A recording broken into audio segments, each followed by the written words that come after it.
أعوذ بالله من الشيطان الرجيم. بسم الله الرحمن الرحيم. وإذ يمكر بك الذين كفروا ليثبتوك أو يقتلوك أو يخرجوك ويمكرون ويمكر الله والله خير الماكرين. صدق الله العظيم. وَإِذْ يَمْكُرُ بِكَ الَّذِينَ كَفَرُوا، اور اے پیغمبر صلی اللہ علیہ وسلم اس وقت کو یاد کرو، یمکرو بِکَ الَّذِينَ كَفَرُوا، جب کافر لوگ تمہارے خلاف سازشیں کر رہے تھے، لِيُثْبِتُوكَ، یا تو آپ کو گرفتار کر لیں، او یقتلوکَ، یا آپ کو شہید کر دیں، او یخرجوک، یا آپ کو اس جگہ سے نکال دیں، جلا وطن کر دیں، وَيَمْكُرُونَ، وہ لوگ منصوبے بنا رہے تھے، وَيَمْكُرُ اللَّهُ، اور اللہ تعالی اپنا منصوبہ بنا رہا تھا، وَاللَّهُ خَيْرُ الْمَاكِرِينَ، اور اللہ تعالی بہترین منصوبہ بندی کرنے والا ہے۔ وَإِذَا تُتْلَى عَلَيْهِمْ آيَاتُنَا، اور جب ان کے سامنے ہماری آیتیں تلاوت کی جاتی ہیں، قالوا، تو وہ کہتے ہیں، قد سمعنا، کہ ہم نے سن لی ہیں یہ آیتیں، لو نشاء لقلنا مثل هذا، اگر ہم چاہیں تو ہم بھی کہہ سکتے ہیں اس طرح کی باتیں۔ نعوذ باللہ، وہ کہتے ہیں کہ ہم بھی ایسا قرآن بنا سکتے ہیں۔ ان ھذا الا اساطیر الاولین، اور کہتے ہیں کہ ان ھذا، یہ نہیں ہے کچھ بھی سوائے پہلے لوگوں کی قصے کہانیوں کے۔ قرآن کریم پہلے لوگوں کی قصے کہانیوں کے سوا کچھ نہیں۔ ان آیات میں اللہ تبارک و تعالی نے ہجرت کے واقعے کی طرف اشارہ فرمایا کہ جس وقت میں کفار نے نبی پاک صلی اللہ علیہ وسلم کے مشن کو، آپ کے لائے ہوئے دین کو پھیلتا ہوا دیکھا اور مسلمان بڑھتے ہوئے دیکھے،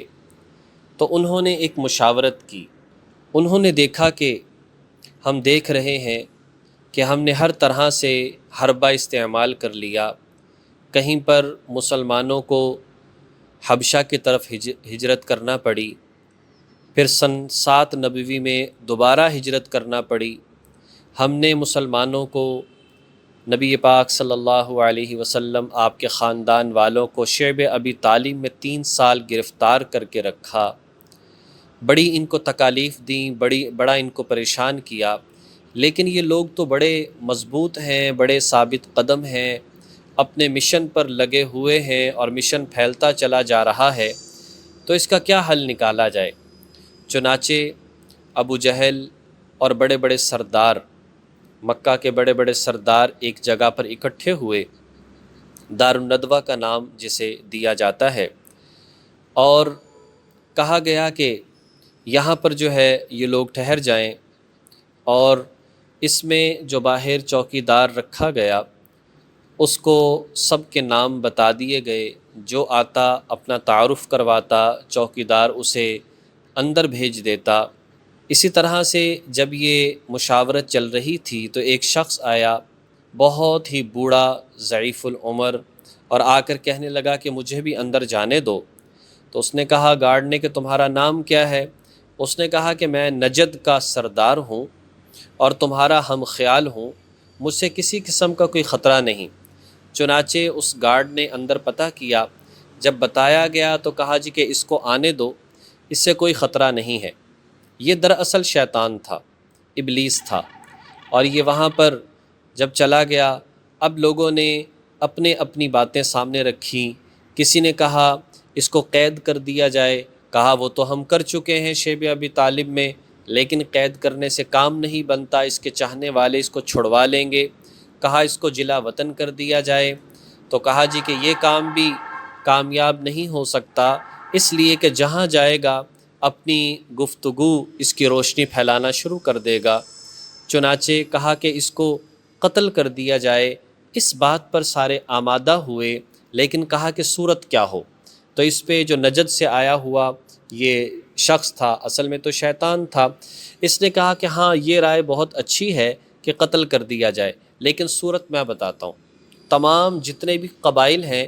ان تمام قبائل میں سے ایک ایک بندہ ہو جائے اور وہ مل کر قتل کریں، تو اس سے یہ ہوگا کہ کسی سے بھی قصاص نہیں لیا جائے گا، اس صورت میں دیت لی جائے گی اور وہ دیت بنو ہاشم کو سب مل کر ہم ادا کر دیں گے۔ چنانچہ حضور علیہ السلام کے گھر کے باہر یہ سارے کے سارے لوگ جمع ہو گئے۔ نبی پاک صلی اللہ علیہ وسلم کو اللہ کی طرف سے ہجرت کا حکم مل گیا، اور آپ علیہ السلام نے اپنے بستر پر حضرت علی رضی اللہ تعالی عنہ کو سلا دیا، اور حضور وہاں سے نکلے اور آپ نے ایک مٹی تھوڑی سی ہاتھ میں پکڑی اور اس سے ان کی طرف پھینکا، جو سب جو ہے بالکل اندھوں کی طرح ہو گئے، اور آپ صحیح و سالم یہاں سے چلے گئے۔ جب انہوں نے دیکھا کہ حضور نہیں ہے بڑے پریشان ہوئے اور کہا کہ جو تلاش کر کے لائے گا زندہ یا شہید کر کے تو اس صورت میں ہم اسے 100 اونٹ دیں گے۔ تو سارے لوگ تلاش کر رہے تھے، لیکن آپ علیہ السلام صدیق اکبر رضی اللہ تعالی عنہ غار ثور میں رہے۔ جب یہ قریب پہنچے تو آپ علیہ السلام اور صدیق اکبر رضی اللہ تعالیٰ عنہ کی حفاظت کے طور پر اللہ تعالیٰ نے مکڑی کو حکم دیا، اس نے جالا بنا دیا، چنانچہ یہ نہ ہو سکا اور یہ لوگ کامیاب نہ ہو سکے۔ ابو بکر رضی اللہ تعالیٰ عنہ کا پورا گھرانہ آپ کی خدمت میں تھا، آپ کی بیٹی اسما کھانا لے کر آتی، آپ کا غلام عامر بن فہیرہ بکریاں لے کر آتا اور دودھ دے کر جاتا، آپ کا بیٹا عبداللہ دن بھر کی خبریں وہ جا کر آپ علیہ السلام کو سناتے۔ 3 دن آپ یہاں پر رہے اور اس کے بعد آپ مدینہ منورہ کی طرف چل دیے اور صحیح و سالم وہاں پر پہنچ گئے۔ تو اس بات کی طرف اشارہ کیا، یہ لوگ بھی سازشیں کرتے رہے، کبھی آپ کو قید کرنے کی، کبھی آپ کو جلا وطن کرنے کی، کبھی آپ کو قتل کرنے کی، مختلف انداز سے انہوں نے کوششیں کی، لیکن یہ لوگ کامیاب نہ ہو سکے۔ اس کی وجہ یہ ہے کہ اللہ کے نبی صلی اللہ علیہ وسلم کے ساتھ ان کے اللہ کی مدد تھی، آخر اللہ بھی تو ان کے منصوبوں کو ناکام بنا رہا تھا۔